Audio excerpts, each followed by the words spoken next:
The rotor wash hit first. Papers scattered across the parking lot of the Grand Meridian Hotel like startled birds. Car alarms shrieked in mechanical panic. The perfectly manicured dogwood trees bent sideways, their pink blossoms tearing away in the artificial hurricane. 200 people in the lobby turned toward the floor-to-ceiling windows. Coffee cups frozen halfway to mouths.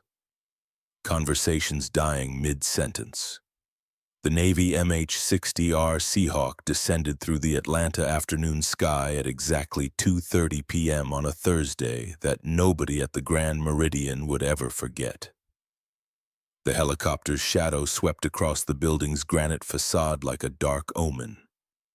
Its landing gear touched down on the executive helipad with mechanical precision.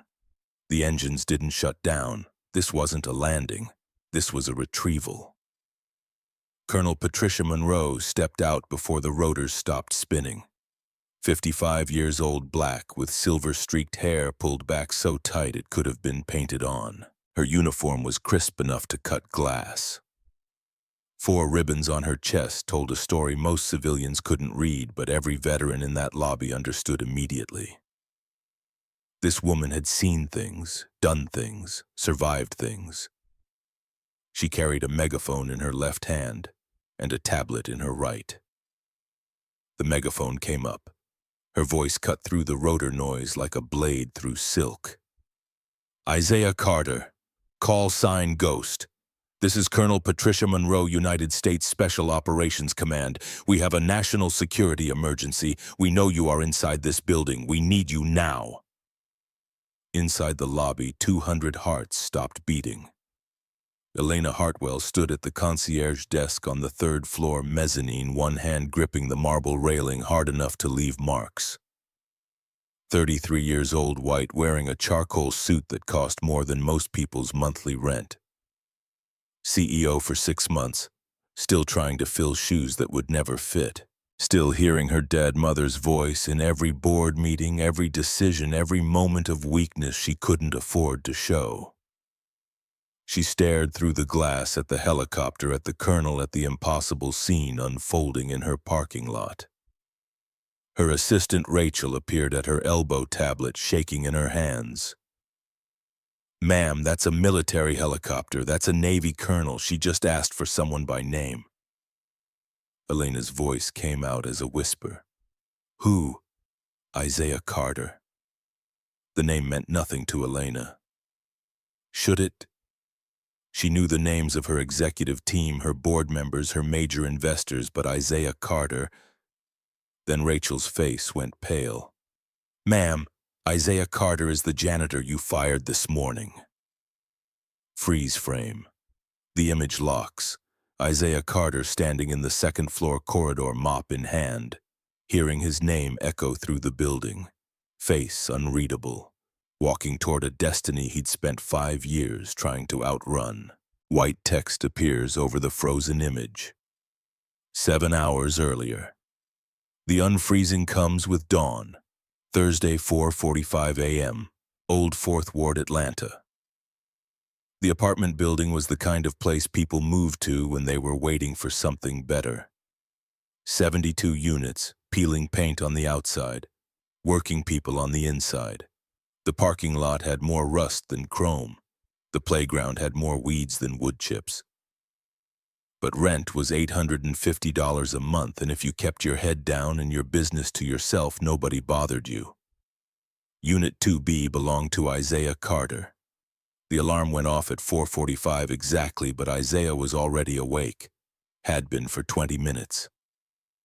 Military discipline. In the Army, you learned to wake up before the wake-up call. The men who slept through alarms didn't make it home. He moved through the darkness like a ghost. Bathroom, shower, cold water, 2 minutes, no exceptions. The shock kept him sharp, shaving. Slow, methodical mirror fogging up with steam. The face looking back at him was older than 38. Older than it should be. The scar above his left eyebrow. Fallujah, 2009. Shrapnel from an IED that killed the man standing next to him. The scar along his jawline. Kandahar, 2012. Knife fight. The other guy didn't walk away, the scar on his shoulder hidden under his shirt. Somalia 2018. The one that ended everything. He got dressed in the dark, t-shirt, jeans. The maintenance uniform would come later at work. For now, he needed to be dad. Zora's room was next door. He opened it without knocking, without turning on the light. Just enough illumination from the street lamp outside to see her shape under the covers. She slept on her side, one hand tucked under her pillow, exactly like her mother used to sleep. Keisha had been gone 5 years. Aneurysm, no warning, alive 1 second, gone the next. Zora had been 4 years old, standing in the doorway watching her mother die while Isaiah held her and begged God for a miracle that never came. He pushed the memory down, locked it away. The past was a room you couldn't live in. "Morning, baby girl." Zora stirred. Her eyes opened slowly. 9 years old, but already too wise for her age. Sickle cell disease did that. Pain aged you faster than time. "Morning, Daddy." Her voice was small, tired. "What time is it?" 5 o'clock. "How you feeling?" She thought about it. That's what killed him. She had to think about it. Other 9-year-olds woke up and ran. His daughter woke up and took inventory of her pain. "Pain level 4, she said, using the scale they'd developed together. 1 was good, 10 was hospital. "I can handle it." "That's my brave girl." He sat on the edge of her bed, reached out, smoothed her hair back from her forehead. Her hair was natural, coiled, tight, beautiful. Keisha's hair. Every time he looked at her, he saw his wife. Every time. It never got easier. "You took your medicine last night?" "Yes, sir. All of them. The red one, the white one, and the one that tastes like garbage." "That's the folic acid. It's keeping you strong." "I know. Doesn't mean it doesn't taste like garbage."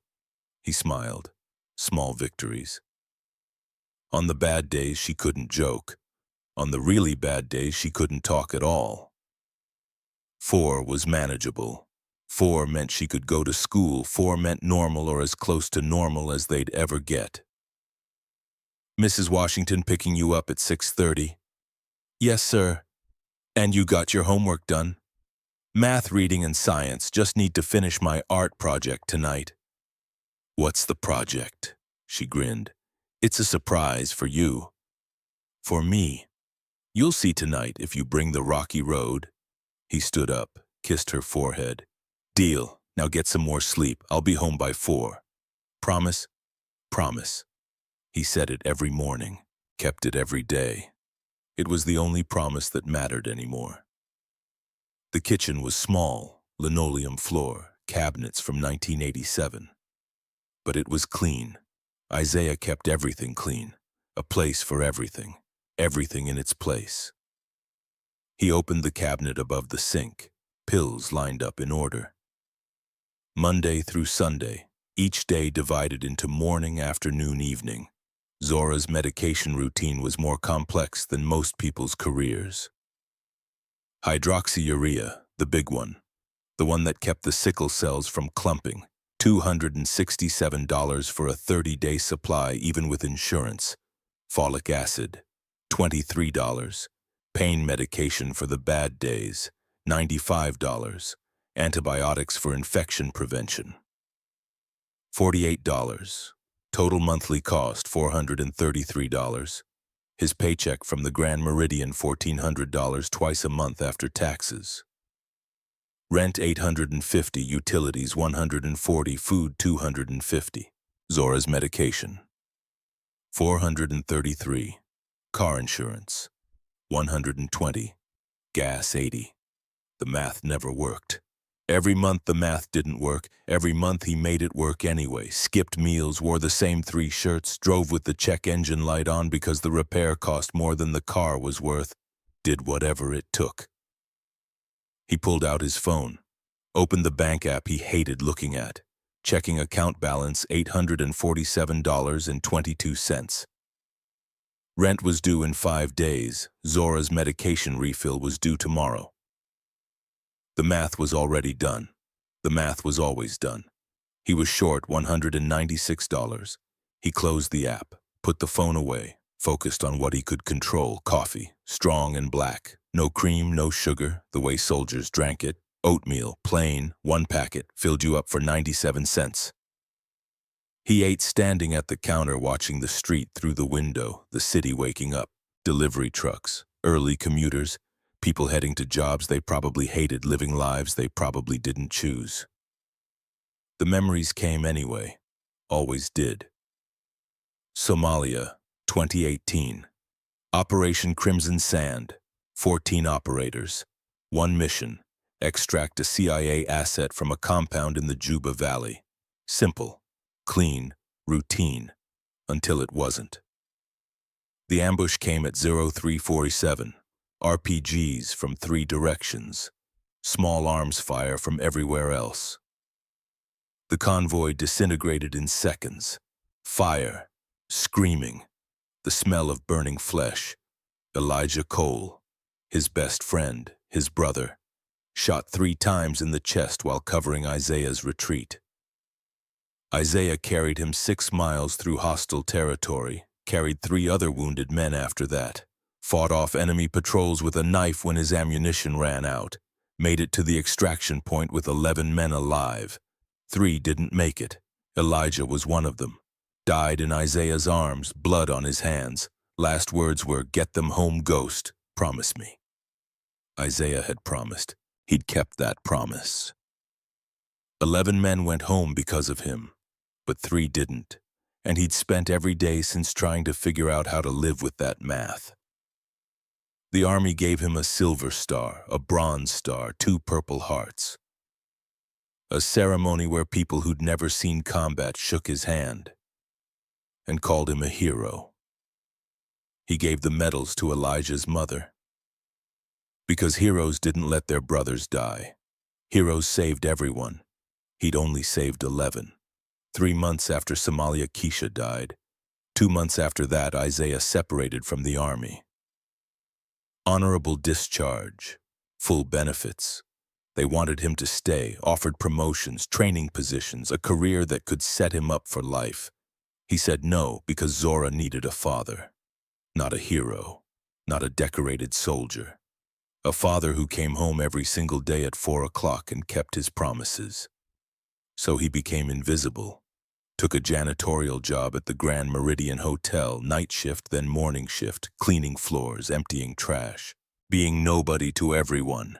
It was safer that way. Safer for Zora, safer for him, except nothing stayed safe forever. 5:27 a.m. Isaiah locked the apartment door behind him. The hallway smelled like someone's breakfast and someone else's regret. He took the stairs instead of the elevator. Faster, more reliable. The parking lot was mostly empty. His car waited in its usual spot.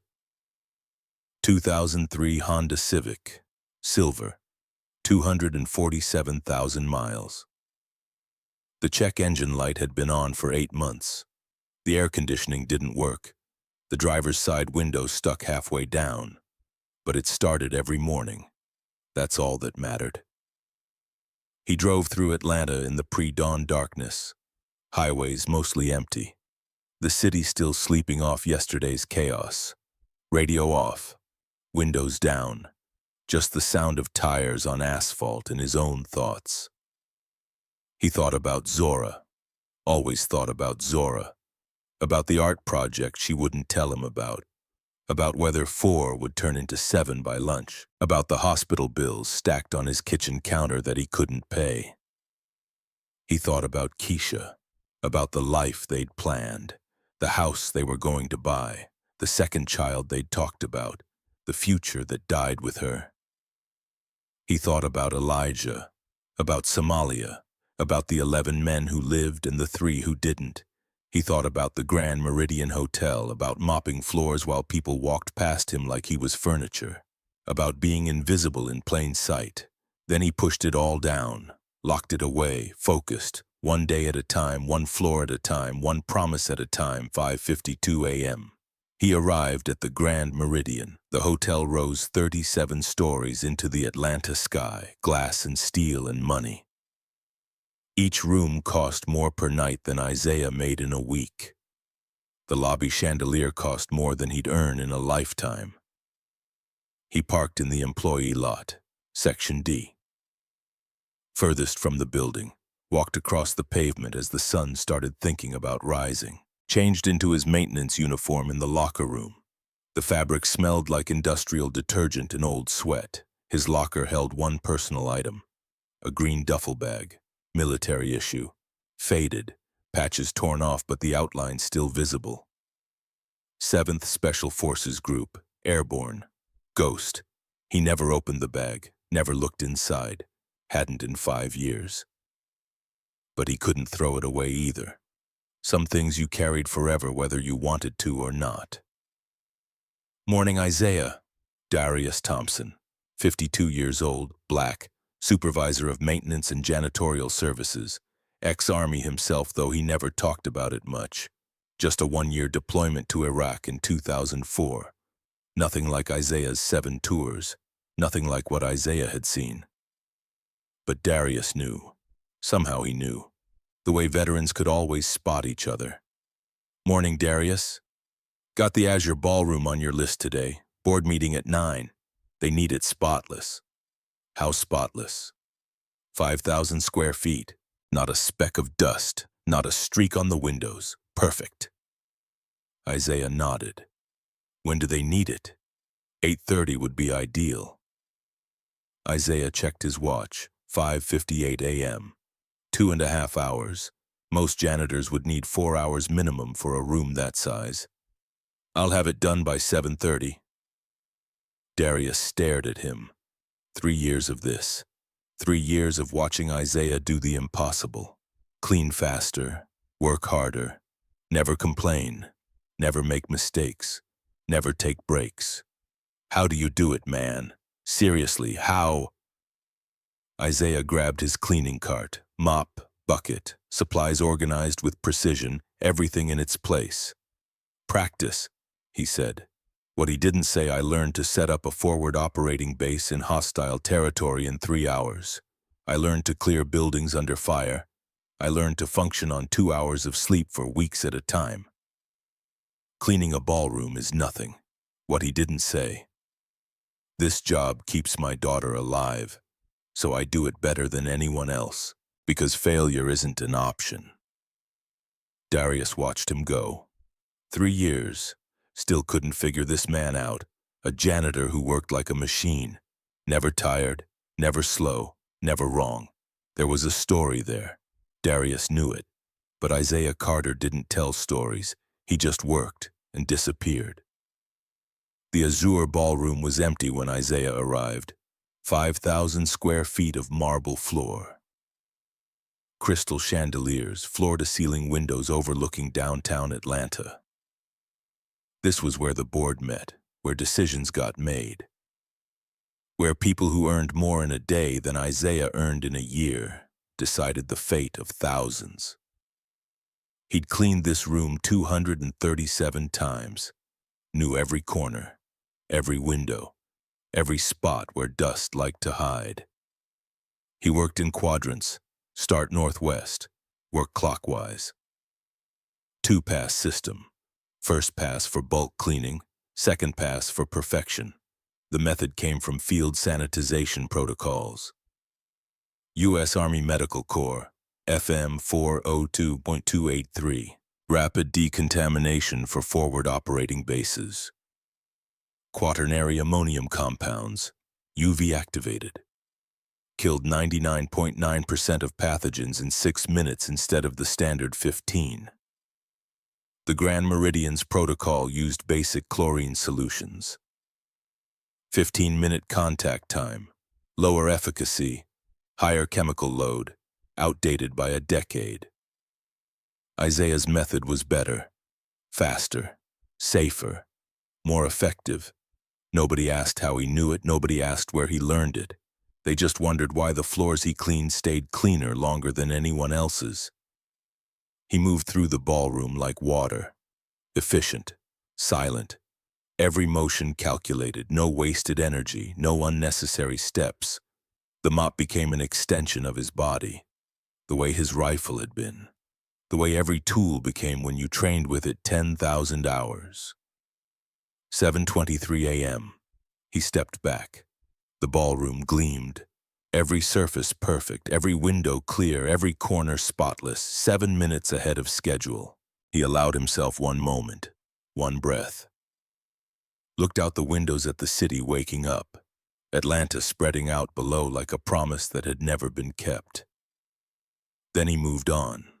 6 more rooms, 4 hallways, 2 stairwells, invisible work, essential work, the kind of work nobody noticed until it wasn't done. 7:30 a.m.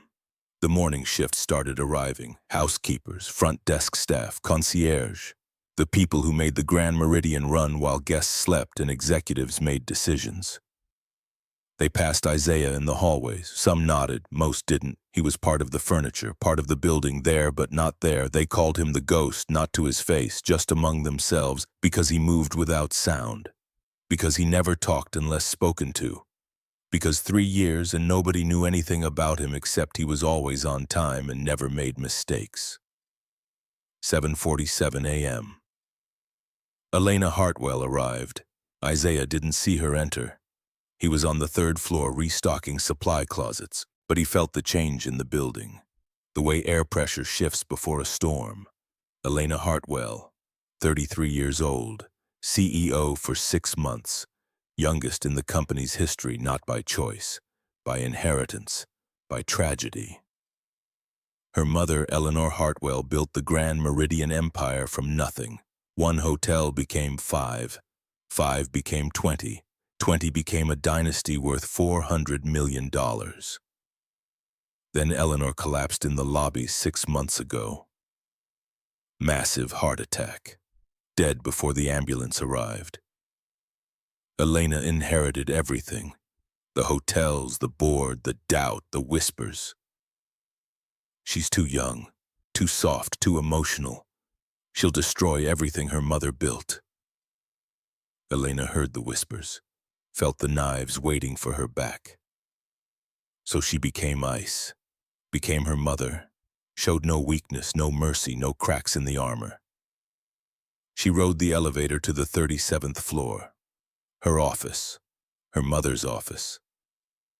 Still didn't feel like hers. Rachel, her assistant, was already there, 28 years old, efficient, loyal, terrified of making mistakes. "Morning, Ms. Hartwell. Coffee's ready. The board agenda is on your desk and there's a complaint from the night manager." Elena set down her bag, charcoal suit, silk blouse, shoes that hurt but looked expensive, armor. "What kind of complaint?" "About one of the janitorial staff. Unauthorized cleaning methods." Elena's attention sharpened. Unauthorized meant unapproved. Unapproved meant liability. Liability meant weakness. The board was already looking for reasons to doubt her. She couldn't give them ammunition. "What kind of methods?" Rachel checked her tablet. "He's been using some kind of industrial technique. Not in our protocol manual. Night manager finally reported it after 3 months. 3 months. Apparently the floors look better, but it's not approved, so..." Elena felt the familiar pressure building. The board meeting was in 90 minutes. Thaddeus Cunningham, the chairman, was already circling. 72 years old, Eleanor's old friend, Elena's new enemy, waiting for her to fail. One mistake. That's all it would take. One liability, one lawsuit, one crack in the armor. "Who is it?" "Isaiah Carter, 3rd floor janitorial."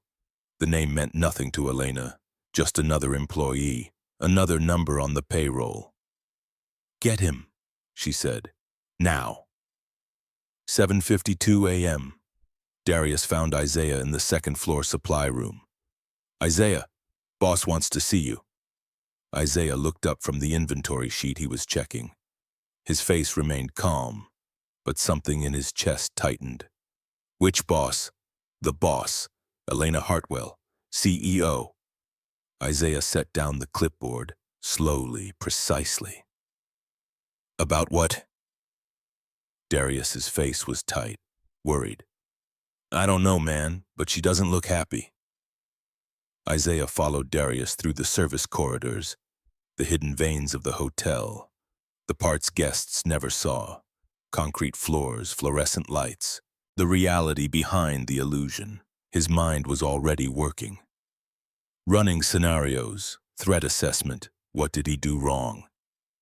What complaint, what mistake they emerged into the main lobby. Morning rush now, guests checking out, business travelers heading to meetings. The Grand Meridian at full operational tempo. And there, third floor mezzanine, Elena Hartwell standing at the concierge desk, Rachel beside her. 3 security guards behind them. Not just a meeting, a statement, a performance. Isaiah understood immediately. This wasn't about cleaning methods. This was about power, about control, about a young CEO showing everyone in this building that she was in charge. He was the sacrifice, the example, the message. He walked toward the elevator, head high, shoulders back, face calm. If they were going to do this, he'd give them nothing. No fear, no pleading, no weakness. The elevator ride took 47 seconds, long enough to think about Zora, about the medication running out tomorrow, about rent due in 5 days, about the math that never worked. Long enough to think about Somalia, about Elijah dying in his arms, about carrying wounded men through hostile territory. Long enough to remember that he'd survived worse than this, survived worse than losing a job. The doors opened. Elena stood 20 feet away. 57 people in the lobby now. Morning shift, housekeeping, bellhops, front desk staff, all watching him. Isaiah walked across the marble floor. His footsteps made no sound. 3 years of being invisible. 1 moment of being seen. He stopped 6 feet from Elena, stood at parade rest. Muscle memory. Elena's voice carried across the lobby. Loud enough for everyone to hear. That was the point. You're Isaiah Carter. Yes, ma'am. You've been using unauthorized cleaning techniques in this hotel. Not a question, an accusation, a verdict already delivered. Isaiah kept his voice level, calm. I've been using a sanitization method I learned in the military. It's more effective than the standard protocol. It's not in our manual. No, ma'am, because it's better than what's in your manual. The lobby went quiet.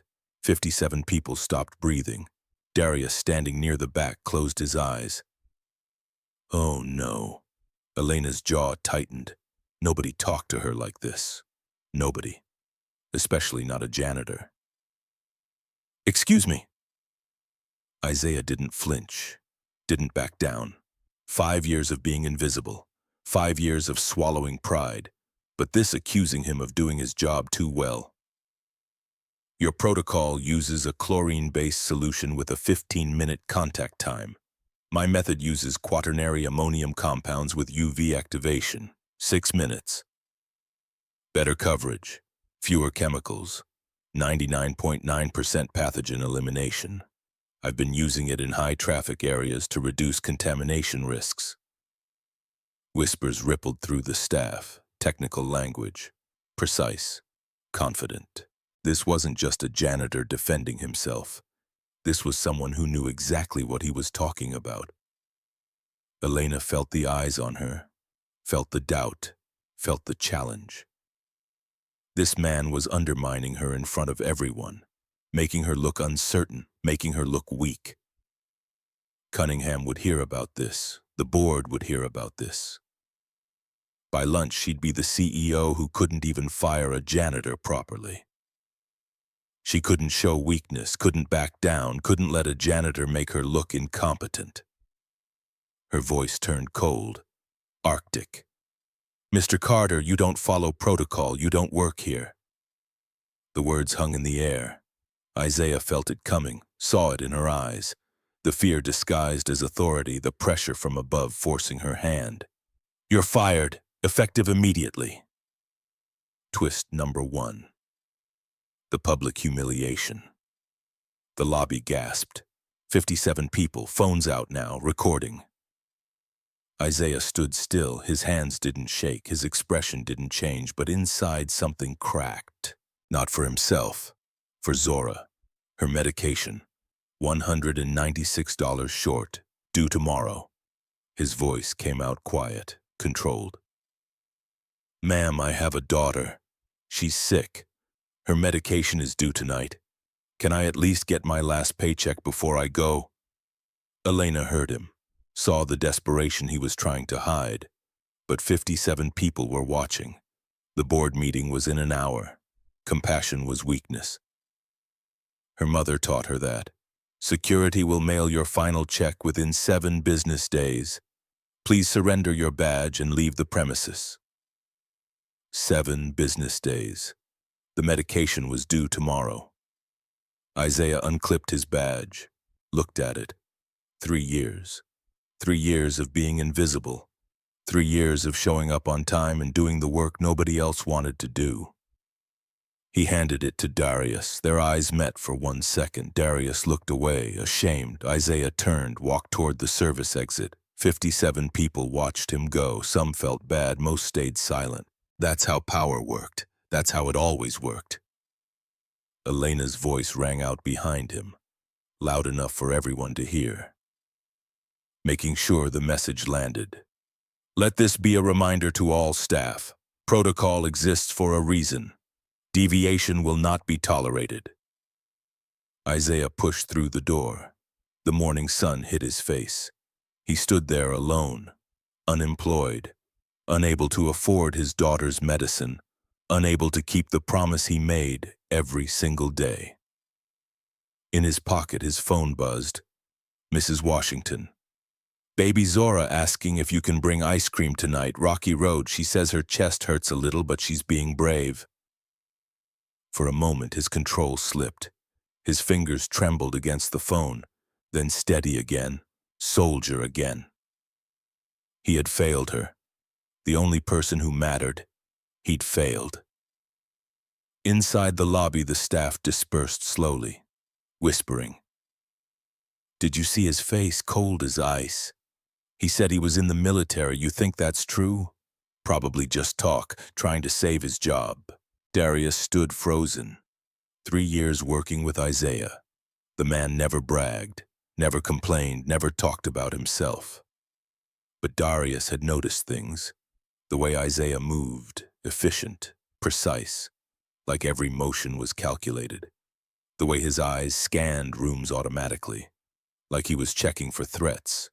The old green duffel in his locker, faded patches, military insignia scratched off. Darius had been in the army. Just 1 tour, just enough to recognize the signs. Isaiah Carter wasn't just a janitor. He'd never been just a janitor. Elena returned to her office. Rachel followed. The board meeting was in 53 minutes. She needed to prepare. Ma'am, should I include the termination in the board report? No, it's not relevant. But something nagged at Elena. Something in the way Isaiah had spoken. Quaternary ammonium compounds, UV activation, pathogen elimination. That wasn't janitor talk. That was technical, specific, professional. She opened her laptop, Googled quaternary ammonium UV sanitization military. Results loaded. Her eyes widened. U.S. Army Medical Corps Field Manual FM 402.283. Rapid decontamination protocols for forward operating bases. Quaternary ammonium compounds with UV activation. Efficacy rate 99.7%. Time efficiency 47% faster than civilian protocols. The technique Isaiah described was real, developed by military medical corps, used in combat zones. She'd fired him for using a superior method. She'd fired him for being better than her manual. Elena closed the laptop, pushed the feeling down. The decision was made. She had to stand by it. Showing doubt was worse than being wrong. But the guilt remained. Small, persistent, growing. 9:15 a.m. Isaiah walked 6 blocks through Atlanta, his mind racing. Options, possibilities, solutions. He could pawn something, but he'd already pawned everything of value. Wedding ring, Keisha's jewelry, the laptop he'd planned to give Zora for her 10th birthday. He could ask Mrs. Washington for a loan, but she was on Social Security. $647 a month, barely covered her own bills. He could call his old Army contacts, Bull Freeman, Rebecca Hayes, Marcus Blake, brothers who'd take a bullet for him, but that would mean explaining, answering questions, reopening doors he'd sealed shut 5 years ago. No, he'd figure it out. He always did. The pharmacy was on Ponce de Leon, small, independent. Mr. Wallace, the owner, knew Isaiah by name, knew Zora, knew the struggle. Isaiah approached the counter at 9:17 a.m.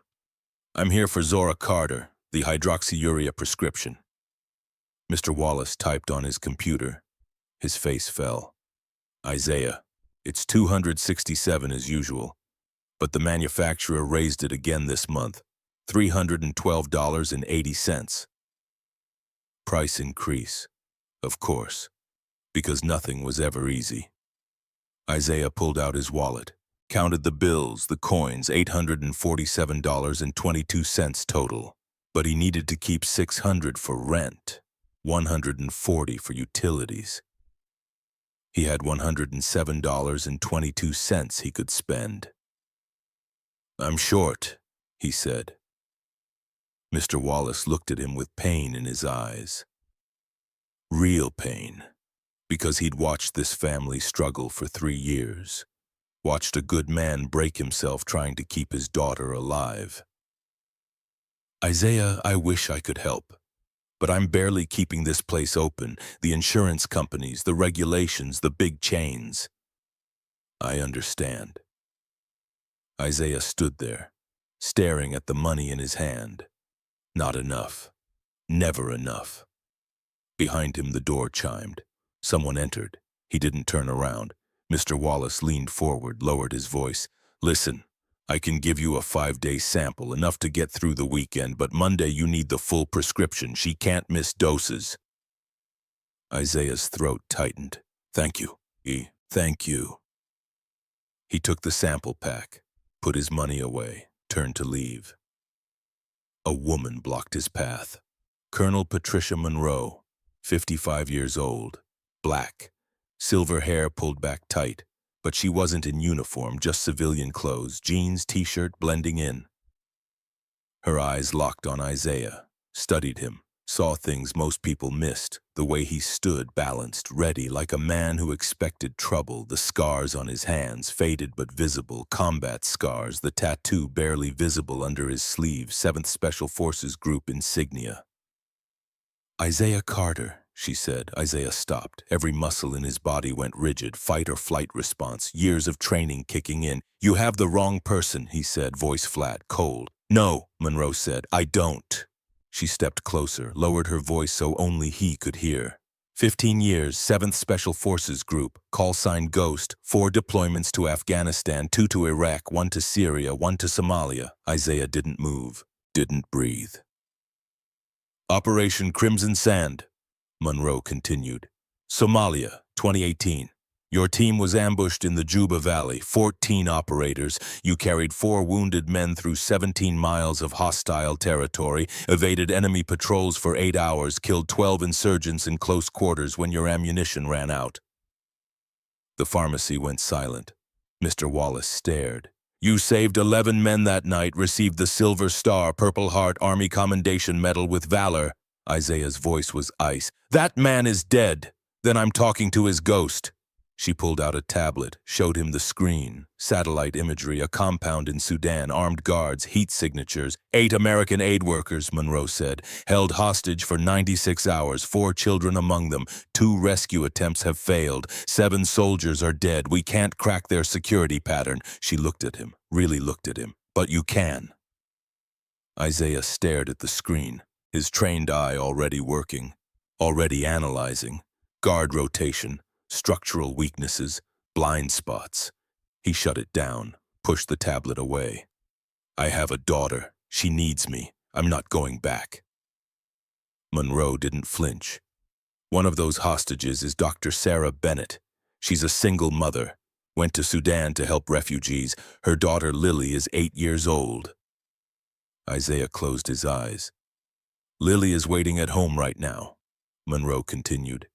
Just like your daughter, wondering if her mom is coming back. Silence. I'm not asking you to go to Sudan. I'm asking you to look at the intel. Find something we missed. 2 hours. That's all. Isaiah thought about Zora, waiting at home, trusting him to come back, always trusting, always believing. Then he thought about Lily, 8 years old, the same age Zora was when Keisha died. The same fear, the same prayers, the same desperate hope. 10:30 a.m. Isaiah made the call. Where's your command center? Colonel Monroe's face was unreadable. We've set up at the Grand Meridian Hotel, conference room Azure. The CEO gave us access for national security. Isaiah laughed, a bitter, hollow sound. Of course she did. His phone rang. Mrs. Washington. Baby, I hate to bother you, but the school called. Zora had an episode during PE. Her oxygen dropped. They're watching her, but she's asking for you. Isaiah's world tilted. Monroe heard, saw his face change. Go, she said. Be with your daughter. But when you're ready, when you can, we need you. 8 people need you. 4 children need you. She handed him a card, plain, white, just a phone number. 2 hours, Isaiah, just 2 hours. You might save 8 lives. Isaiah took the card, looked at it, then at Monroe. And if I find something, then what? Then 8 people come home, including Sarah, including those children. He thought about Elijah, about the promise. Get them home, Ghost. Promise me. He'd kept that promise in Somalia. 11 men home. Could he do it again? Could he be that man one more time?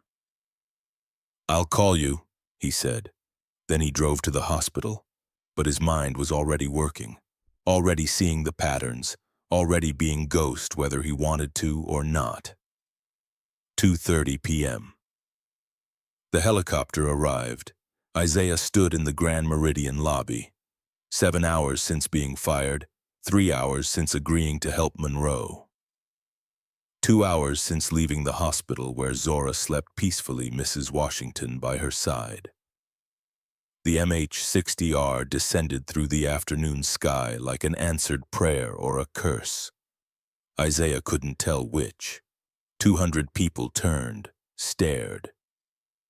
The fired janitor from this morning was suddenly what Colonel Monroe stepped out. Megaphone raised. Isaiah Carter, call sign Ghost. This is Colonel Patricia Monroe, United States Special Operations Command. We have a national security emergency. We know you are inside this building. We need you now. Elena stood at the mezzanine watching. Her phone buzzed. Monroe's text. The man you fired is saving American lives right now.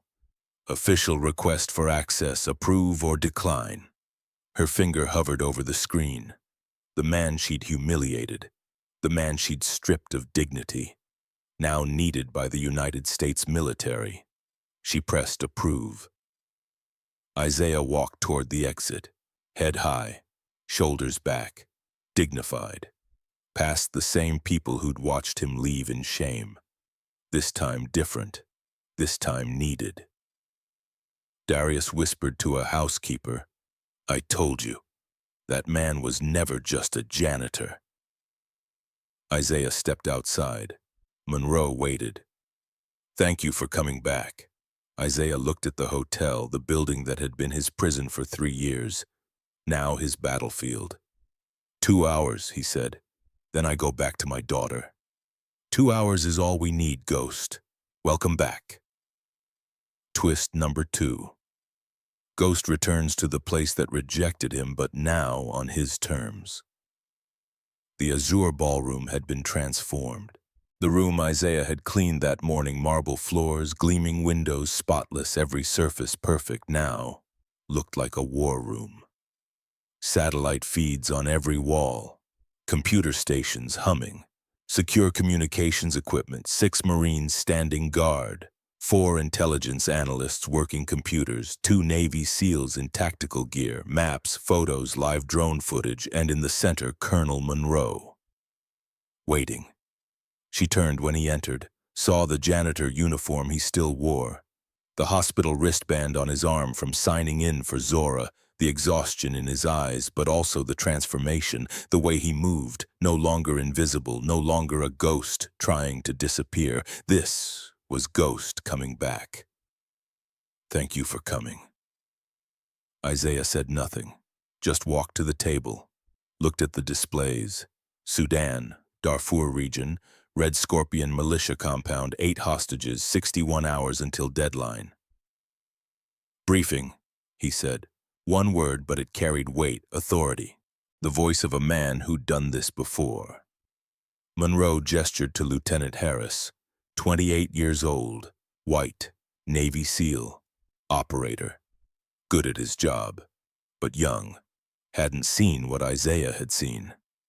"Sir, hostages were taken 96 hours ago from a refugee medical camp. Doctors Without Borders personnel. 4 adults, 4 children. Red Scorpion is demanding $30 million. 2 extraction attempts have failed. First attempt Delta team detected 3 kilometers out. Hostages moved before insertion. Second attempt SEAL Team 6 breached compound. Hostages had already been moved via unknown route. 4 operators wounded, 3 KIA. Isaiah studied the satellite imagery, thermal overlays, guard rotations, structural analysis. "Show me the insertion points." Harris pulled up tactical maps. Red circles, X marks, failed attempts mapped out. Isaiah studied them in silence. 4 minutes. No questions, no comments, just absolute focus. Everyone in the room watched, wondering what he saw, what made him different. At minute 4, Isaiah spoke. "Northwest corner, zoom in." Harris zoomed. Satellite detail, high resolution. Thermal overlay. The screen shifted. Heat signatures bloomed, red and orange patterns. Isaiah pointed. "That heat signature." "What's the official assessment?" An analyst spoke up. "Generator, sir. Standard diesel. Powers the compound." "No." One word, absolute certainty. "Sir," Isaiah's finger traced the thermal pattern. "A generator that size produces concentrated heat signature, approximately 2 meters diameter, maximum dispersion 3 meters in optimal conditions. This signature shows 6-meter dispersion with irregular thermal gradients." Silence. Nobody understood yet. "They're venting heat underground. This isn't a generator, it's thermal camouflage for an underground tunnel system." Twist number 3. The breakthrough nobody else could see. The room went still. Lieutenant Harris stared at the screen, then at Isaiah. "Sir, our analysts studied this for 6 days." Isaiah didn't look at him, kept his eyes on the screen. "Your analysts weren't trained by Sergeant Elijah Cole." Monroe stepped forward. She knew that name. Everyone in Special Operations knew that name. Elijah Cole. KIA Somalia 2018. Legend. The man who wrote the manual on reconnaissance that every operator still studied. "You're certain? Certain enough to bet 8 lives on it?" Isaiah traced the thermal pattern. "Tunnel entrance here. Natural Wadi Formation, 2.3 kilometers east of the compound. Minimal security because they think it's hidden. That's how they're moving hostages. That's why your teams keep missing them. Harris pulled up topographical maps, satellite imagery of the Wadi. If you're right, what's the play? Isaiah didn't hesitate. Collapse the tunnel, cut their escape route. Standard assault from south. They're trapped. No exit, no options. Contained kill zone. How do we collapse it? Engineering charges. Structural analysis shows sandstone foundation. 40-pound C4-shaped charges northwest support column. Detonation creates cascade failure. Entire tunnel network collapses in 90 seconds. Monroe looked at her engineers. Can we do that? The senior engineer studied Isaiah's analysis, ran calculations, nodded slowly. Yes, ma'am. If the tunnel exists where he says it does, if the geology matches his assessment, if the structural weak points are accurate, we'd need 96% certainty minimum. 96%, Monroe repeated. She looked at Isaiah. How certain are you? 96%. A smile touched Monroe's lips. Engineering begin prep. I want charges ready for deployment in 48 hours. Mission timeline Saturday night 0400 Zulu, 72 hours from now. She turned to Isaiah. You just saved 8 lives, maybe more. Isaiah checked his watch. 4:47 p.m. I need to get back to my daughter. Monroe handed him an envelope. Army authorization, full medical coverage for your daughter. Retroactive to today, all outstanding bills paid, future treatments covered, specialist care, experimental medications, whatever she needs. Isaiah stared at the envelope. Couldn't take it. I didn't do this for money. I know, that's why you're getting it. Your daughter shouldn't suffer because you served your country. Take it, it's already approved. His control wavered, just for a heartbeat. Then he took the envelope. Thank you. Thank you, Ghost. We'll keep you updated on mission progress. Isaiah walked out, back through the hotel, past staff members who'd watched him get fired that morning. Now watching him leave a military command center, their whispers followed him. Who is he? What just happened? Did you see the way those soldiers talked to him? Isaiah heard none of it, just walked to his car, drove to the hospital. Zora was awake when he arrived, oxygen mask removed, just nasal cannula now, color in her cheeks. Daddy, you're back. He pulled her into a hug, held her like he could absorb all her pain through sheer force of will. How you feeling, baby? Better, way better. The doctor says I can go home tomorrow if my oxygen stays good. That's my girl. She studied his face. You look different. Different how? Like something heavy went away. 9 years old, seeing everything. He showed her the envelope. The Army is going to help us, with your medicine, with the hospital bills, with everything. Her eyes went wide. Really, we don't have to worry anymore. We don't have to worry anymore. She hugged him again, tighter. See, I told you. Heroes always win. Over the next 72 hours, Isaiah's life split into parallel tracks. Track 1, father. He stayed with Zora at the hospital, brought her home Friday afternoon, made her favorite dinner, helped with homework, read bedtime stories, kept every promise. Track 2, ghost.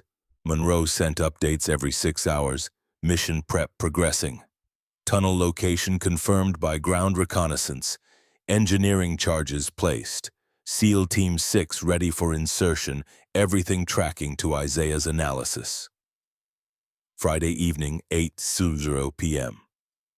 While Zora slept peacefully in the next room, Isaiah's phone rang. Unknown number. Mr. Carter, this is Thaddeus Cunningham, board chairman of Grand Meridian Hotels. We need to talk. Isaiah's instincts fired. Threat assessment. What did Cunningham want? About what? About a situation that's developed, regarding your termination. I'm calling an emergency board meeting Monday morning. Your name will come up. I thought you should know. Why are you telling me this? Cunningham's voice was smooth. Too smooth. Professional courtesy. Elena made a hasty decision. The board is concerned about liability, about the optics. A veteran fired for doing his job well. That's a PR nightmare waiting to happen. What do you want from me? Nothing. Just wanted you to know justice is coming. Elena will face consequences for her actions. The call ended. Isaiah sat in the darkness, processing. Something was wrong. Cunningham's tone, the timing, the way he'd emphasized Elena's name. This wasn't about justice, this was about power. He called Darius. Man, you calling me at 8 p.m., everything okay? Cunningham just called me, said there's an emergency board meeting Monday about my firing. Darius was quiet for a moment. Isaiah, there's something you should know. Cunningham's been making calls all week, to board members, to lawyers. People are saying he's trying to use your situation to force Elena out. Why? Because Eleanor Hartwell promised him he'd be next in line. Then she died and gave everything to Elena instead. He's been waiting 6 months for her to fail. You're firing, that's his weapon. Isaiah understood. He'd seen this in the military, politics, power plays, people using others as pawns. Thanks for the heads up. What are you going to do? Nothing. I have a daughter to take care of. Let them fight their corporate war. But even as he said it, he knew some battles you couldn't walk away from. Saturday, 11:04 p.m. The call came. Isaiah was home. Zora asleep. New medication working. First night in 5 years he'd gone to bed without fear. His phone lit up the darkness. Colonel Monroe, secure line. Isaiah, we're going 60 seconds. Mission Crimson Phoenix is executing now. He sat up, grabbed the laptop from his nightstand, logged into the secure feed Monroe had given him access to. Split-screen imagery flooded the display. Left side drone thermal. Sudan. The compound. Guards moving in patterns Isaiah had predicted. Right side SEAL team insertion. 12 operators. Night vision green. Moving through the wadi exactly where Isaiah said the tunnel would be. Monroe's voice through the earpiece. Your coordinates were perfect. Tunnel entrance located at grid reference you provided. Engineering charges set. Detonation in 30 seconds. Isaiah watched, silent, heart rate steady. This was what he'd lived for, the mission, the execution, the moment when planning became reality. 20 seconds. The SEALs pulled back. Standard protocol, minimum safe distance. The charges would bring down 50 meters of tunnel, collapse the entire network, cut off the only escape route. 10 seconds. Isaiah's eyes tracked every heat signature. 8 hostages in the main compound. Confirmed. 12 guards, patrol patterns exactly as he'd mapped them. 5, 4, 3, 2, 1. Execute. The explosion was silent on the feed. Just a thermal bloom, white heat, then the ground collapsing, dust cloud rising into the night sky. 50 meters of tunnel system disintegrating in 90 seconds. Exactly as Isaiah predicted. Tunnel collapsed. Militia has no exit. Alpha team, you are go for breach. The SEALs moved. Precision, speed, violence of action. Breaching charges on the south wall. The wall Isaiah had identified as structurally weakest. Explosion. Door down. Flashbangs. The thermal imagery showed bodies moving. Guards running toward the breach, away from the hostages, exactly as planned. 11 minutes of controlled chaos, gunfire, movement, the dance of close-quarters combat that Isaiah knew in his bones, then Monroe's voice, steady, professional, triumphant. All 8 hostages recovered. Repeat, all 8 recovered. 4 adults, 4 children. No friendly casualties. Minimal hostile casualties. Mission success. Twist number 4. The impossible accomplished. Ghost's analysis saves 8 lives from 5,000 miles away. Isaiah closed his eyes, breathed, let the weight lift. 8 lives. 4 children going home to their families. Lily Bennett going home to see her mother. Isaiah, you still there? I'm here. They're alive because of you. All of them. The tunnel analysis, the breach point, the timing, everything worked exactly as you said it would. Your operators executed, I just pointed the way. Ghost, in 40 years of operations, I've never seen tactical analysis this precise. You saved 8 lives from 5,000 miles away while taking care of your daughter. That's not just pointing the way, that's extraordinary. Isaiah looked at Zora's door, closed, safe. Just bring them home, Colonel, that's all that matters. Already wheels up. They'll be stateside in 16 hours, and Isaiah, Dr. Sarah Bennett asked to meet you. She wants to thank the man who saved her life. Her daughter Lily wants to meet you too. Isaiah thought about Zora, about what it would mean to her, meeting another little girl who almost lost her mother, who didn't have to because strangers cared enough to act. When they're ready, I'll be there. Thank you for everything. Sleep well, Ghost. You earned it. The call ended. Isaiah sat in the darkness, feeling something he hadn't felt since Somalia. Complete, but the battle wasn't over. Monday's board meeting loomed. Cunningham's machinations, Elena's future, and Isaiah was caught in the middle whether he wanted to be or not. Sunday morning, 9:30 a.m. Isaiah's phone rang. Elena Hartwell. He almost didn't answer, but Zora, eating breakfast at the kitchen table, saw the name. Daddy, that's your old boss. Maybe she wants to say sorry. Out of the mouths of children, Isaiah answered. This is Isaiah. Elena's voice, tired, vulnerable. Mr. Carter, thank you for answering. I know you have every reason to hang up, but I need to see you, face to face, please. There are things I need to say, things about what happened, about what's happening Monday. Ms. Hartwell. I'm not calling as CEO. I'm calling as someone who made a terrible mistake and wants to make it right. Please. One conversation, 30 minutes. Name the time and place. Isaiah looked at Zora. She nodded, mouthed, say yes. Tomorrow, 8 a.m., Java House on Auburn Avenue. I'll be there. And Mr. Carter, thank you for giving me a chance to apologize properly. Monday morning, 7:58 a.m., Java House, a coffee shop in the heart of Old Fourth Ward, local, black-owned, the kind of place where everyone knew everyone. Isaiah arrived early, secured his position, old habits. Elena arrived at 7:58. 2 minutes early. She looked different. No power suit, just jeans and a sweater, hair down, no makeup, human. She sat across from him, ordered coffee, black, same as him. Thank you for coming. Isaiah waited, let her carry the conversation. I owe you an apology, a real one, not a corporate one, a human one. She took a breath. Friday morning I fired you in front of 60 people. I humiliated you. I questioned your methods, I dismissed your expertise, and I did it because I was scared. Scared of what? Of the board, of Thaddeus Cunningham, of failing, of being the CEO who couldn't fill her mother's shoes, of looking weak in front of people who were waiting for me to fail. She looked at him. So I made you the sacrifice, the example, and in doing that I became exactly what I was afraid of becoming. Weak, wrong, cruel. Isaiah sipped his coffee. Why are you telling me this?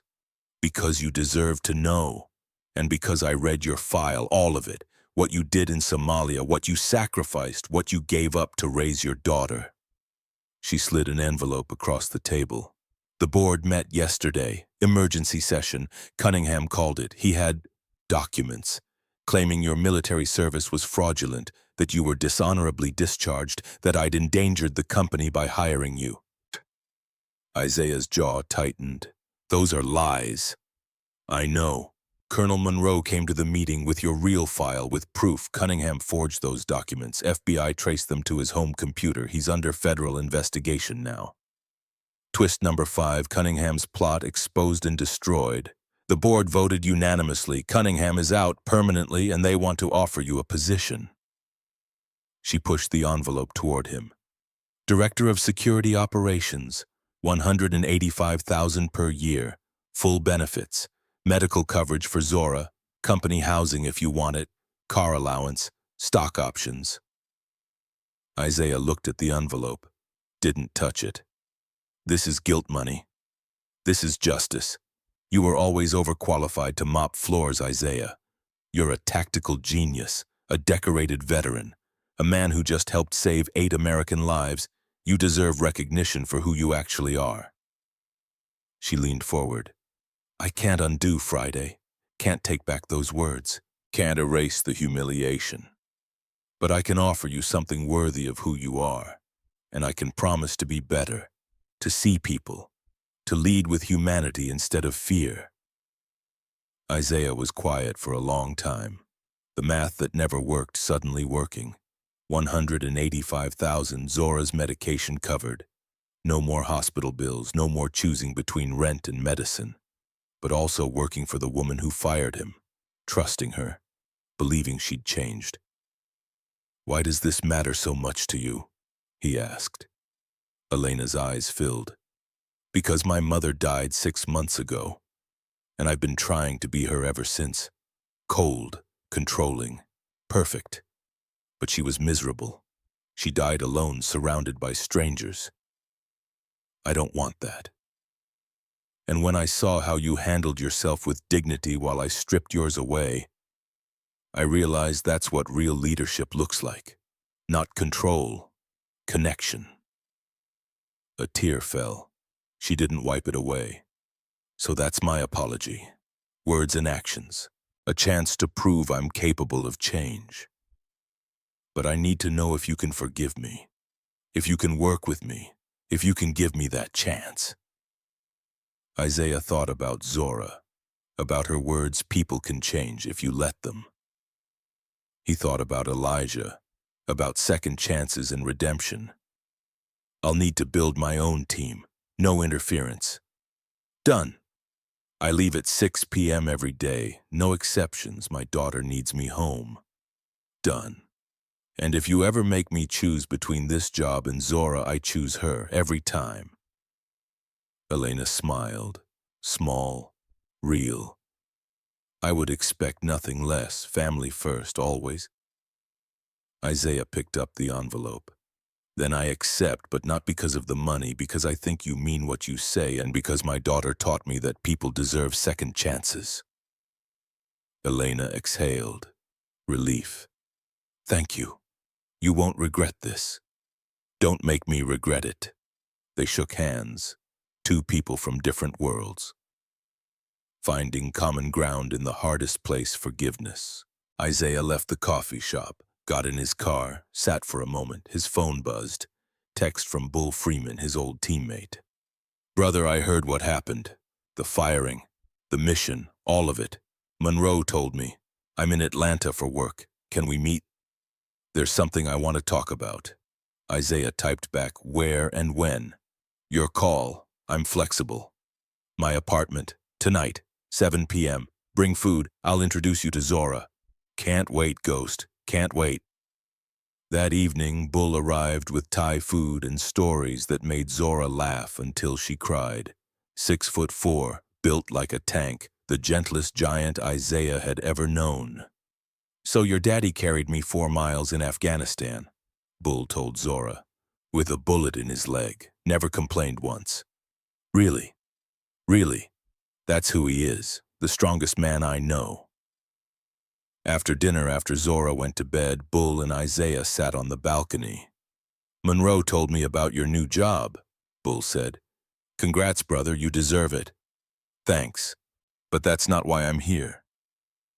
Bull pulled out a folder. Rebecca Hayes. You remember her? Logistics specialist, Iraq, 3 tours, good operator. She's in Atlanta, working tech support for a hospital system. Hates it, misses the mission, misses the team. He pulled out another file. Marcus Blake, Navy, cyber warfare, also in Atlanta, also miserable, Also missing what we had. Bull looked at Isaiah. You're building a security team. You need people you trust, people who know how to operate, people who have your back.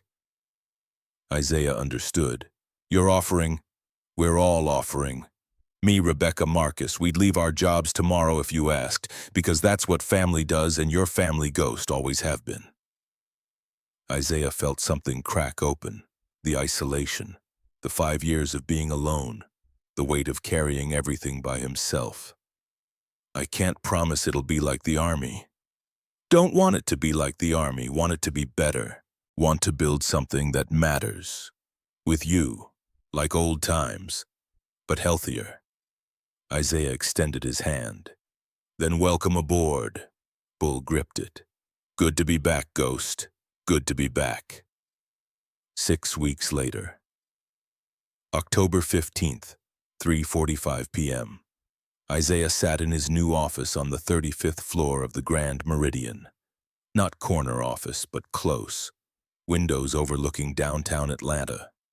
Desk that didn't wobble. Chair that didn't squeak. Photos on the wall. Zora. Keisha. His unit in Somalia. Elijah. His team occupied the adjacent offices. Bull Freeman. Rebecca Hayes. Marcus Blake. 3 veterans who'd left good jobs to work for Isaiah. Not for the money. For the mission. For the brotherhood. They'd transformed Grand Meridian security in 6 weeks. New protocols. Advanced threat assessment. Integration with local law enforcement. Training programs for staff. But more than that, they'd transformed the culture. Grand Meridian became the top employer for veterans in Atlanta. 43 new hires in 6 weeks. All former military, all given fair chances, all treated with dignity. The phone on Isaiah's desk rang. Elena. Isaiah, can you come to my office? There's someone here who wants to meet you. Who? It's a surprise, a good one, trust me. 5 minutes later, Isaiah walked into Elena's office. A woman stood by the window. 32 years old, white. Dr. Sarah Bennett, and beside her Lily, 8 years old, bright eyes, alive. Mr. Carter, Sarah said, voice thick with emotion. I've been trying to reach you for weeks. Colonel Monroe finally gave me your contact information. She stepped forward. I'm Sarah Bennett. This is my daughter Lily. We're the hostages you saved in Sudan. Isaiah's throat tightened. You don't need to thank me. The SEALs did the work. The SEALs followed your plan. Colonel Monroe told me everything. How you found the tunnels nobody else could see. How you analyzed patterns from satellite photos. How you saved 8 lives while taking care of your own daughter. Lily spoke up. Small voice, clear. Mr. Carter, thank you for bringing my mommy home. I was so scared, but now she's here because of you. The little girl ran forward, hugged Isaiah's waist, held on tight. Isaiah knelt down, eye level with her. You're very brave, Lily. Your mom is very proud of you. Are you a superhero? He smiled. No, I'm just a dad. Like you have a mom. We take care of the people we love. That's all. My mommy says you're a hero. Your mommy is the hero. She went to Sudan to help people. That takes real courage. Sarah wiped her eyes. We're only in Atlanta for a few hours, flying back to Seattle tonight, but I had to meet you. Had to let Lily meet you. So she knows good people exist. Heroes are real. And sometimes they look like everyday fathers doing their jobs. After they left, Elena turned to Isaiah. That's why this matters. That's why the foundation matters. That's why you matter. Isaiah looked at the photo on Elena's desk.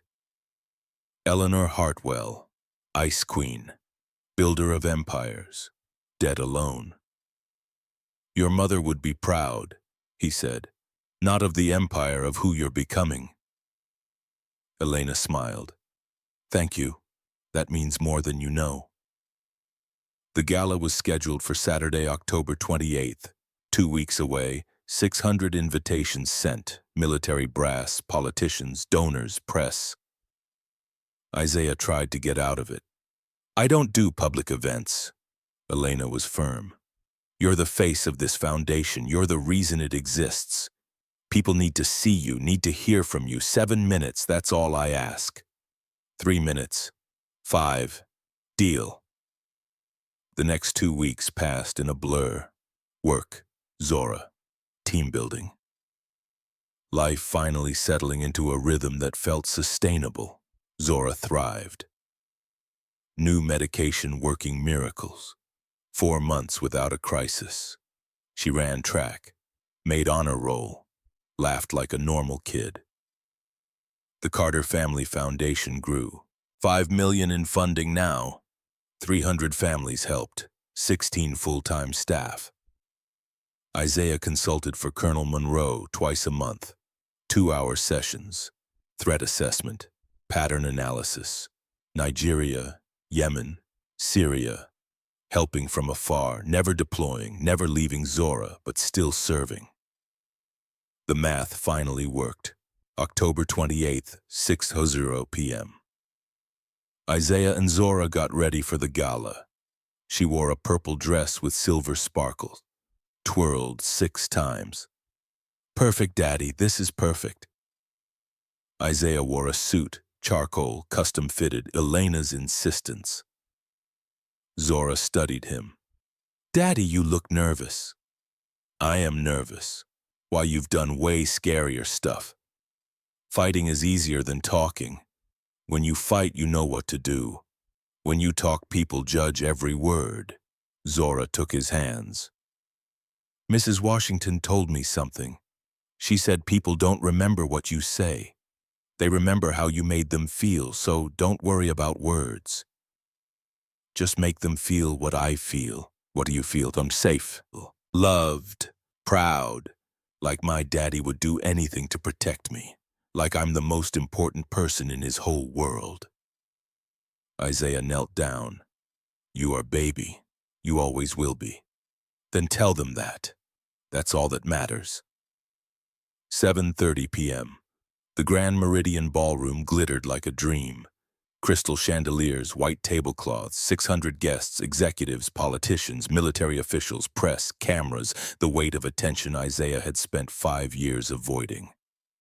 He arrived with Zora's hand in his. Mrs. Washington beside them, Bull Rebecca and Marcus flanking like a protective detail. The room fell silent when they entered. 600 people turning, watching. The fired janitor, the war hero, the man who'd become a symbol. Elena met them at the entrance, silver gown, elegant, the ice queen fully melted. Isaiah, Zora, thank you for coming. Zora smiled. You look beautiful, Ms. Hartwell. You look like a princess sweetheart. Elena led them to the head table. Isaiah, Zora, Mrs. Washington. Bull, Rebecca, Marcus. Colonel Monroe. General Bradley. 8:00 p.m. Elena took the stage. Thank you all for being here tonight. This evening celebrates something extraordinary. Not a company milestone, not a profit margin, but a transformation in how we see people, how we value them, how we honor them. She paused. 6 weeks ago, I made a terrible mistake. I fired a man in front of his colleagues, humiliated him publicly. Did it because I was afraid of looking weak. And in that fear, I became exactly what I claimed to stand against. The room was silent. That man was Master Sergeant Isaiah Carter, decorated war hero, tactical genius, devoted father. And instead of recognizing his worth, I saw him as a threat to my authority. She gestured toward Isaiah. He gave me grace I didn't deserve. Showed me what real strength looks like, not control, compassion, not power, humanity. Tonight we honor him. And we launch the Carter Family Foundation, a program ensuring that no family faces the impossible choices his family faced. Applause. Growing. 600 people on their feet. Please welcome General Marcus Bradley, United States Army, retired. General Bradley took the stage, opened a folder. Ladies and gentlemen, I've served alongside heroes. Isaiah Carter is one of them. He read the Silver Star citation. The room listened, silent, reverent. But Isaiah's heroism didn't end in Somalia. It continued here, as a single father, working 3 years as a janitor, never complaining, never asking for help, showing up every day. That's heroism too. He played a video. Bull's face appeared. Isaiah saved my life in Afghanistan, carried me 4 miles with a bullet in his leg. That's who he is. That's who he's always been. Rebecca next, then Marcus, testimonials, brotherhood, truth. The video ended. Then the screen changed, live satellite feed, a home in Seattle, Dr. Sarah Bennett and Lily appeared. Sarah's voice filled the room. Mr. Carter, 6 weeks ago I was held hostage with my daughter in Sudan. We'd given up hope. Then soldiers came. They knew exactly where to find us, exactly how to reach us. Her voice cracked. When we were safe, the commander told us a man named Ghost saw patterns nobody else could see. Made the impossible possible. We're alive because of you. Lily spoke. Mr. Carter, thank you for bringing my mommy home. I love you even though I never met you, because you're a hero. Twist number 6. The emotional testimony from those Isaiah saved. The ballroom erupted. 90 seconds of applause, tears, flashbulbs. Isaiah stood, had to. The moment demanded it. Zora stood with him. He walked to the stage, each step carrying the weight of 5 years. The isolation, the invisibility, the choice to be nobody so his daughter could have somebody. Now visible, seen, known. He stood at the podium, 600 faces expecting wisdom, profundity. Isaiah had never been good with words, just actions. I'm not good at speeches. In the army we kept it simple, 3 sentences maximum. Anything longer was considered rambling. Laughter, tension breaking. But there are things I need to say. He looked at Bull, Rebecca, Marcus. To my brothers and sisters, I'm sorry I disappeared after Somalia. I thought hiding was healing. It wasn't. You deserved better. Bull nodded. Silent tears. Isaiah turned to Elena. To Elena Hartwell, thank you for seeing me. Not the janitor, not the soldier, just me, the broken man trying to put himself back together. That takes courage. Then Zora. He pulled her close, and to my daughter. Everything I am since your mother died, it's all been for you. You're the reason I keep fighting.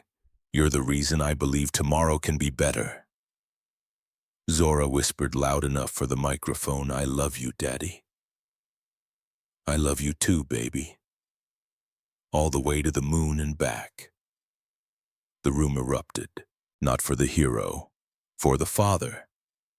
Isaiah raised his hand. Quiet returned. One last thing. People keep calling me a hero, but real heroism isn't medals, isn't glory. Real heroism is the single mother working 3 jobs. The father choosing rent over food so his daughter can have medicine. The neighbor who shows up every morning because that's what neighbors do. He looked around, at Mrs. Washington, at Darius, at staff who'd watched him clean floors. Heroes are everywhere, most of them invisible, most of them tired, most of them wondering if they're enough. The answer is yes. You are enough. Your struggle matters, you matter. His voice grew stronger. If the Carter Family Foundation helps one family, keeps one child from going without medicine, takes weight off one parent's shoulders, then it's worth it, because invisible heroes deserve to be seen. He stepped back. Thank you. The standing ovation lasted 3 minutes. But the night wasn't over. As the applause died down, Colonel Monroe approached the microphone. Before Isaiah sits down, there's one more person who needs to speak. She gestured toward the audience. Please welcome Mrs. Martha Cole. Twist number 7. The moment Isaiah never expected. An elderly black woman stood, 82 years old, fragile but dignified. Martha Cole, Elijah's mother. She walked slowly to the stage. The room held its breath. She stopped in front of Isaiah. looked up at him with eyes that had cried for her son for 7 years. "Master Sergeant Carter," she said, voice soft but clear. "My son loved you like a brother. Before he deployed to Somalia, he wrote me a letter. He said, 'Mama, if anything happens, Ghost will bring me home.' He's the best man I've ever known." She took Isaiah's hands. "You kept that promise. You carried my boy. You held him when he died. You gave him dignity in his last moments." From her pocket, she pulled dog tags, Elijah's, worn, weathered. "Elijah would want you to have these, to remember you didn't fail him. You honored him by living, by loving your daughter, by being the man he knew you were." She pressed them into Isaiah's palm, closed his fingers around them. Isaiah's armor cracked. Tears fell. 7 years of guilt. 7 years of carrying ghosts. Released. "Thank you," he whispered. "For this. For him. For everything." "No baby," Martha said. "Thank you. For bringing my boy home. For making his sacrifice mean something. For showing the world what a real hero looks like." She hugged him. Frail arms, strong spirit. The room erupted. Not just applause. Tears. Healing. Redemption witnessed. 600 people watching what happens when you finally let go of ghosts and embrace life. Isaiah held Martha. Held the dog tags. Felt the weight of 7 years lifting. Zora came on stage, hugged them both, 3 generations, 3 stories of loss and love and survival. The cameras captured everything. The moment when a fired janitor became a symbol, when dignity triumphed, when humanity won. After the ceremony, after the crowd dispersed, Isaiah found himself on the balcony, overlooking Atlanta, city lights spreading like stars. Elena joined him. "That was beautiful," she said. "That was necessary." They stood in comfortable silence. "What happens now?" Elena asked. "Now I go home, put my daughter to bed, get up tomorrow and do it again." "That's it. That's everything." Elena smiled. "You know what, you're right. That is everything." Isaiah pulled out Elijah's dog tags, looked at them in the moonlight. "I spent 7 years thinking I failed him. Tonight his mother told me I honored him. Maybe she's right. Maybe honoring the dead means living for the living." "I think she's absolutely right." They stood together. 2 people who'd found redemption in the hardest place. "Thank you, Isaiah, for giving me a chance to be better. Thank you for taking it." 3 months later. January 15th, winter in Atlanta. Cold and clear. Isaiah's life had settled into a rhythm. Beautiful. Normal. Enough. Up at 5 a.m. Coffee. Zora at 6:30. School drop-off at 7:45. Office by 8. But always leaving at 6 p.m. No exceptions. Home by 6:20. Dinner together. Homework. Piano practice. Reading before bed. All the way to the moon and back, baby. And back again, Daddy. The medication continued working miracles. 6 months without a crisis. Zora ran track, made honor roll, lived like a normal kid. The Carter Family Foundation grew, 10 million in funding now, 500 families helped, 25 full-time staff. Isaiah consulted for Monroe twice a month, Nigeria, Yemen, Syria, helping from afar. The math finally worked. The promises finally kept. Saturday, January 20th, 2:00 p.m. Isaiah sat with Zora on their apartment balcony, small, overlooking the parking lot, but theirs. They could afford better now. Elena offered company housing. Bull suggested suburbs. But this place held memories. Keisha's presence. The struggle that made them who they were. Some things you didn't leave behind. "Daddy, can I ask you something?" "Anything." "Are you happy?" He thought about it. Really thought. "Yeah, baby, I'm happy." "Good, because I'm happy too. Mrs. Washington says when the people you love are happy, that's all that matters." She's very wise. She says you're a superhero, are you? Isaiah pulled her close. No, baby, I'm just your dad. That's what I told her. I said superheroes have capes and powers. My daddy just has love, and that's better. His chest cracked, healed, cracked again. You're pretty wise, too. I learned from the best. His phone buzzed. Text from Bull. Team barbecue Saturday. Your place. I'm bringing ribs. Isaiah smiled.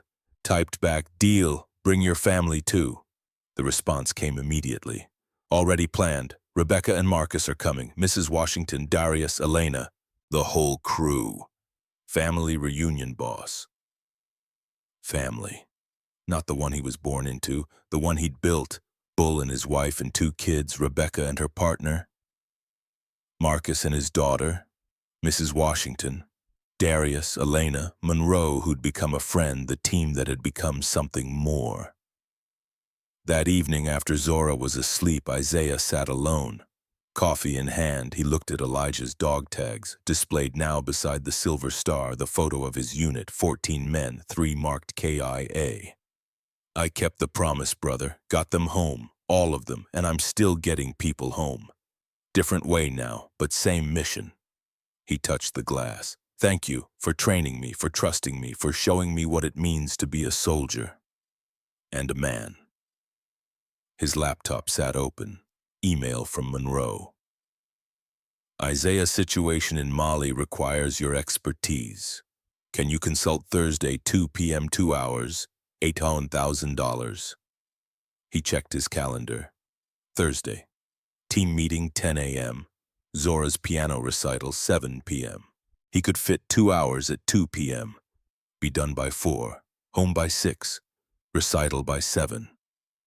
The math worked now. He typed back, confirmed, send files.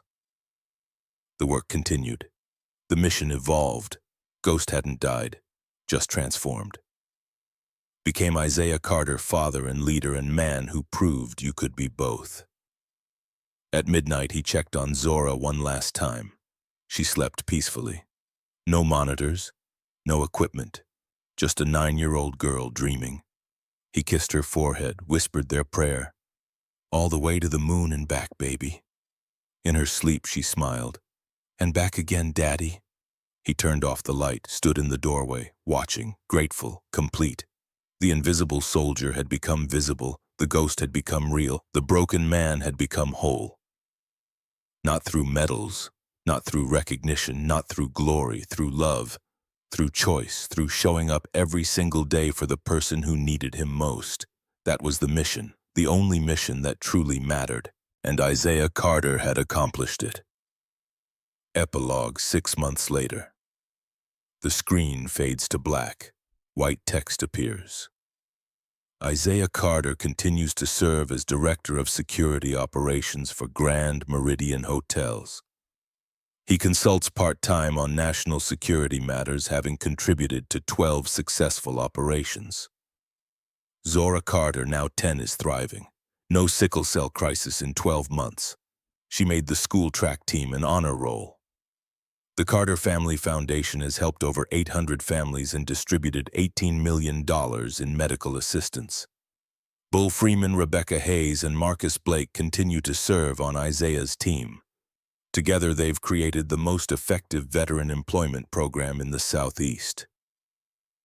Elena Hartwell remains CEO of Grand Meridian Hotels. Under her leadership, the company has been named Best Place to Work for Veterans 3 years running.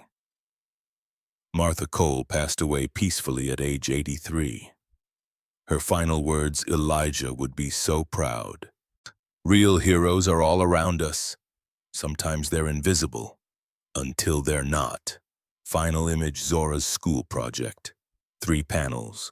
Left, Isaiah in janitor uniform, caption, My dad works hard. Middle, Isaiah in military uniform, caption, My dad saved people. Right, Zora's drawing, Isaiah and her holding hands, caption, My dad saves me every day. At the bottom in her handwriting, heroes don't need capes. They just need to love you.